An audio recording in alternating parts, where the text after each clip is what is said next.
My mom was a paralegal on the defense team that was trying the Egan versus Mutual of Omaha case against Bill Chernoff.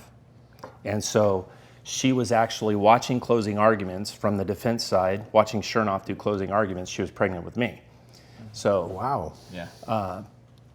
fast forward, to 2003, I got hired on at the Chernoff firm, doing public relations and their media relations. You weren't a lawyer yet. I was not a lawyer yet. Yeah. So Jason, so a lot of people, all of us that were very good or great trial lawyers, nobody came from either meager beginnings or from a service industry.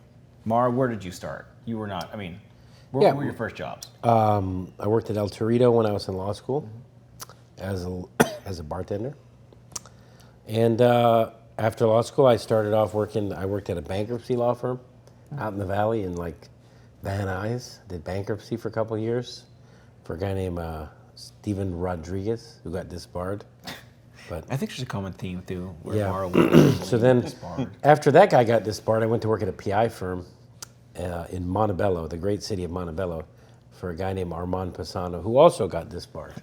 But I did not know that, but the story goes. yeah, well, I worked for a couple guys there that never found a client whose money they didn't want to steal.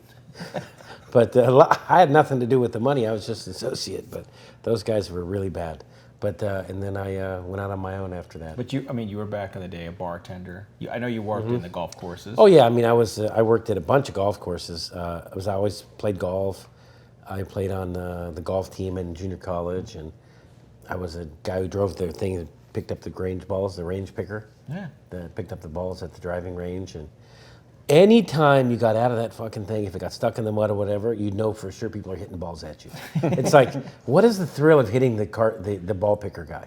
Why you got to shoot balls at him? It's a moving target. Yeah, so It's the best. one time I got stuck in the mud, I remember, and I took like 3 minutes to get it out. And man, people were shooting drivers, everything at me. I was like, this is not fun, man. What if you hit me in the head? But people love that. I was never a golf cart driver, but I did work as a bartender as well. Yeah. See. Yeah.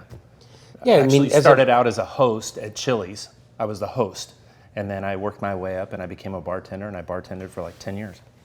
Wow. That's so probably a where lot of where fun. were you bartending at? Chili's where? In West Covina, the one right there off Barranca. Oh, I went there after I took the bar actually. My very first office that I had when I finally got done with working for all the disbarred lawyers that I worked for was at 100 North Barranca in the building right across the street from BJ's.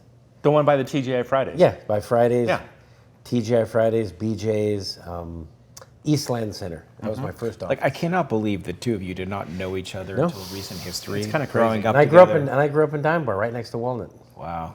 I would have figured you guys met each other at BJ's for sure.